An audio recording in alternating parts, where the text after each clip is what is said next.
Welcome to Higher Ground, a podcast that looks at the K12 leadership job market with a data-driven approach. Your co-hosts are Christina Greenberg, the CEO of Agility Search, who brings 2 decades of experience leading executive searches and meeting the talent needs of mission-driven organizations. And my name's Josh Czupryk. I founded Josh's K12 Jobs Blast and have been cataloging the K12 job market for the last 3 years. Now, stay tuned for today's pod. Welcome back to episode 4. Again, it's Higher Ground. It's Josh from the Jobs Blast. And Christina Greenberg from Agility Search. Perfect. And then really, so y'all, you probably figured out, Christina and I talk all the time, and then we're like, oh, we should put that in the podcast. But today what we're going to talk about is candidate profile and politics, and the way that politics at all levels has started to really dictate how people spend their time at all levels in K12. So Christina, I'll kick it off to you. How have you started to see the profile of who we're looking for in terms of leaders shift over the last few years? Yeah, I mean, I guess we should start by saying I live in Oakland, which is not a politics-free place anytime, right? We've always had politics here. But I think the difference is it's always been at the district level, but it's even more than, the last 5 years than it used to be. Our district meetings now, they have security staff and police officers that guard it because there were some disruptions that happened a few years ago. But I think what's different is that we always thought of it maybe, again, traditional districts are large institutional level. We didn't think of it at the school leader level.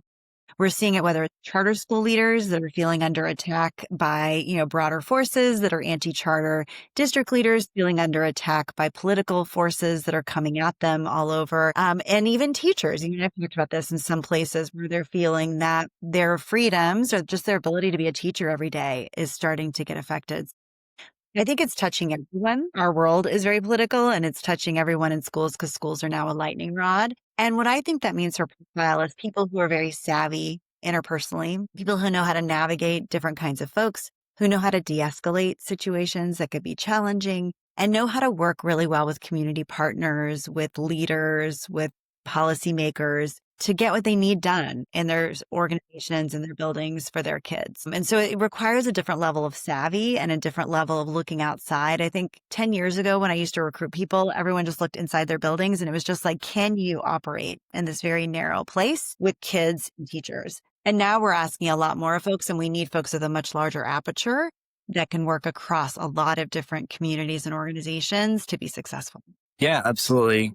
I'm seeing some similar stuff, and we talked about it last pod. And I think, again, you and I kind of talk about it, is this idea that you're essentially captain of the ship. Is the ship your classroom? Is the ship a school? Is the ship a charter network? Is the ship a state agency? But can you stay calm? Can you stay focused? And again, can you create those conditions that allow everybody else to thrive? I think of it really as like you are the shield. You are the ozone layer for your building, right? You keep everything out. But to your point, I think the profile used to be, cool, can you be the ozone layer looking down? And now I think it is, can you be the ozone layer that's both looking down and out to understand constant SWOT analysis of what could be coming your way? So I appreciate you sharing that. And I wonder, as people are thinking about either the profile for getting professional development to current leaders or are starting to look for other leaders, what does it look like that we should start preparing people for in order to build those interpersonal skills? And I think I like your question. I also would say, how are we developing people to be ready for it? Because not everyone's going to naturally know how to do this, right? I think it's really helping make sure that people develop savviness skills, right? So, whether that's having them do more work in community, having them go to board meetings and present, having them meet with policymakers when they're coming to campus, or proactively going to your state capitol and meeting with legislators as needed, right? So partly it's just getting people those experiences with someone who's experienced to try it out and learn how to operate in that context. Some of it is helping people get connected to broader community work through things they're passionate about, right? I have a friend here who's a CEO of a charter network who founded a school. She was inward facing. She focused exclusively on what was happening in her building. But then there was a policy issue that was going to really impact her families and kids, and she decided to get involved. Now she's the most politically savvy operator in the state, right? And for her, it was purely motivated by, wait, there's something that's going to really threaten my community. I got to get this figured out how to enact this. everyone's got those things that get them excited and energized. How can we help people channel that and say, okay, great, let's use this as a learning opportunity for you to try and stretch your muscle in political savvy and community building and coalition building through something that you care about. I think that's some of the things that we can do. And then it's identifying the skills and characteristics that are most likely to make someone be better at that work and looking for that in our selection processes. One thing I just thought about and made this connection for is, back in that 2005 to maybe 2010 or 11, 12 era, we focused a lot on media training. One of my mentors was a guy named Steve. I will not use his last name, but everybody will know if they ever worked at KIP. But Steve would train you in your region on how to think about media relations. And as we've seen media evolve in your more traditional media outlets, specifically local outlets, either become a part of a national conglomerate or not be able to cover as much information, that buffer between a school district or charter and the public that the media was presenting has really dissipated. And so I think one thing that leaders could think through is the same type of media training that we used to provide, still providing it, but really it's not about media, it's about direct communication. And what does direct communication look like? As an aside from Kate, one of my really, really good friends from TFA, Teach for America, trying to stay away from the acronyms, but she is a state legislator in Florida out of Miami. And she was able to win her election and unseat an incumbent, quite frankly, because she's really savvy on social media. She goes live all the time. She's able to connect with her constituents in a way. And I just, again, made that connection of that's how we should be thinking about school leaders and systems leaders. Because I think we used to think you're in the ivory tower. You need to go through 3 secretaries in order to schedule a meeting with this person. But to your friend in Oakland's point, getting involved in the community means that that is how you can create the external conditions that aren't going to put the internal pressure. I'm wondering, as you're thinking about working with boards about hiring or onboarding, if you were to start thinking about what that type of training looks like, sometimes boards don't feel prepared to provide that on their own. How should they be thinking about getting folks that training or development?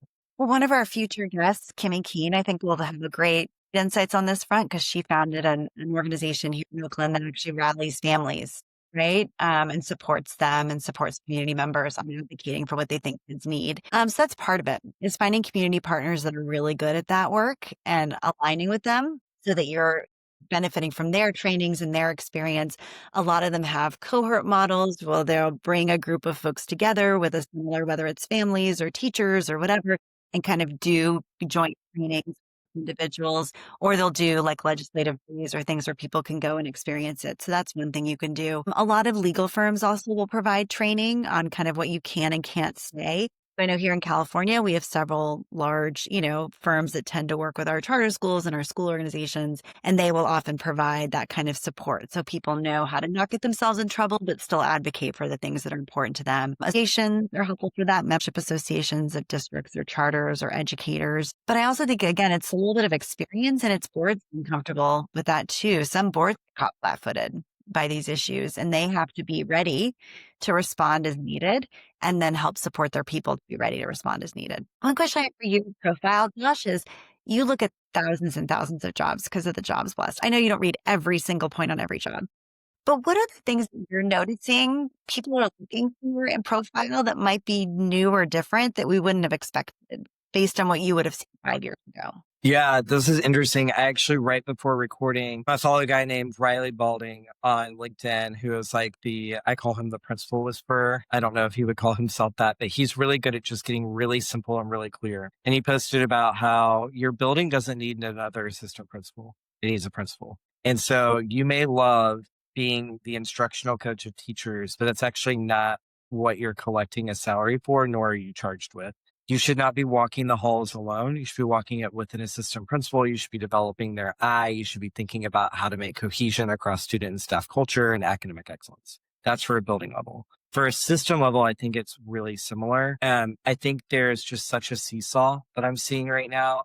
If you're a CEO, you do need to be able to fundraise. You need to be able to have authorizer relations. You need to make sure that your community is engaged, but you also need to support your people. One thing that I've appreciated in reading it is supporting your people doesn't always look like direct coaching. You should not be the subject matter expert in school finance, operations, academics, et cetera, as a CEO, but you should know how to hire an executive coach for your people. And build really clear processes that allow people to know where the ship is heading. And so I think in both of those, they're really anchoring in trusting leadership that is focused, but also, again, I keep going back to Brene Brown, but clear as kind. Where are the boundaries and common language? And so that's the other thing I'm also seeing. Can you develop a vision and a common language that allows people to operate? I love that. Well, do you want to introduce our next guest, Josh, who talks a lot about this question of how we get people ready for these roles going forward? Yeah, so I was able to talk to Kun, who's CEO of Watershed Advisors. And for people that don't know Kun, she was at Teach for America a really long time, spent about 10 years with the Louisiana Department of Ed. So if you're like me and you've ever used the Louisiana Beliefs website to see how curriculum stacks up, that's Kun. And at Watershed Advisors, they really think about system building and coalition building. So we have a conversation about leadership, but also specifically, what does leadership at the state level look like? And I had never thought about leadership at the state level. And I was like leaving the conversation being like, I like the Jobs Plus, but how could I be involved at a state level? So I'm excited for people to stay tuned. Me too. She's really an inspirational leader and has a story that not many people can tell about how you affect real change for kids at a state level. So excited about that. Well, thanks to everyone. We'll see you next time we do our Higher Ground podcast. Thanks so much, y'all. All right, y'all, welcome back. Excited to have the second part of today's pod. We are going to be digging in terms of our leadership series with different guests from across the sector. Today, I've got Kunjan, who is CEO of Watershed Advisors. And before we begin, I just have to say, as somebody who has known Kunjan since 2009, this feels like a really full circle moment. So when I was 24, I started coaching teachers with Teach for America. And quite frankly, felt really overwhelmed. And Kunjan just had this magic of making the coaching process so clear and so simple that I have felt like I've learned from her over the past 16 years now. And I'm excited to sit and learn from her again today. So Kunjan, thank you so much for joining us. Yeah, great to have you, Josh. It's hard to believe I've known you for 16 years, but I remember when we first met in Miami, and it's an honor to be here with you. And I just think what you've done with your work at Josh's K12 Jobs Blast is awesome. So thanks for having me. Absolutely. Well, our series this season has really been focused on leadership and also how leadership is staying the same in K12, but quite frankly, how leadership is evolving to meet this moment. So we're trying to start off with just asking various leaders across the sector, why does leadership matter in this moment in K12? Yeah, I think this is such an important question. And as you know, I spent 10 years at a state education agency. So I think a lot about the role of states in influencing the lives of kids. In this moment where the federal government is back from education, it is more important than ever that state education leaders are stepping forward and taking responsibility for all of the kids in their state. The role of the state always mattered significantly in education in our country, but now it matters more than ever. And I am really eager to see more state chiefs out front leading on issues of student academic outcomes and student well-being. So this is so interesting because part of the reason we wanted to have you on was your perspective from the SCA. Because I think a lot of us think at the LEA level or the charter management level or the school building level, one thing that's been folks have been grappling with at the school level and at the system level has been, we have these really academic and instructional minded priorities for hiring people. Then COVID happened and we went to reentry and how do we go whole child? And it became almost an either or conversation. And I'm starting to hear schools and systems, how do we start to balance and think about the multiple tenets and priorities that people need to bring to the role? Is that the same at the state level? Yeah, I mean, look, as you're alluding to, the state is so removed from students. So the state has to think about what is it that I can do as a state to influence districts? And what is it that I want districts to do with principals? What do I want principals to do with teachers? And that sort of chain of implementation requires sort of deliberate prioritization from a state agency, meaning a state education chief needs to decide on the priorities that she wants to take on and relentlessly pursue them over the course of tenure. Because ensuring that literacy, for example, like improving literacy outcomes for students is the priority of the district, is the priority of the principal, is the priority of the teacher, and that all of those people know how to shift their practice to ensure that kids know more is a years-long sort of like multi-year implementation effort. And that means state leaders have to decide what are the one or two things that I'm going after in my tenure, and how do I use all the levers at my disposal to make sure that kids experience something materially different as a result of all of the work at the state. Transparently, when I talk to candidates, one thing that I've heard repeatedly is hesitance to go to an SEA, quite frankly, because of politics, right? There's this fear of, not that there's not politics at the school level or the local level, but it almost feels more manageable. What would you say to candidates that say, I don't want to go to the SCA level, feels really political. I'd rather just focus on academics? Yeah, that's such a great question. And it's a great question in this moment in time, Josh.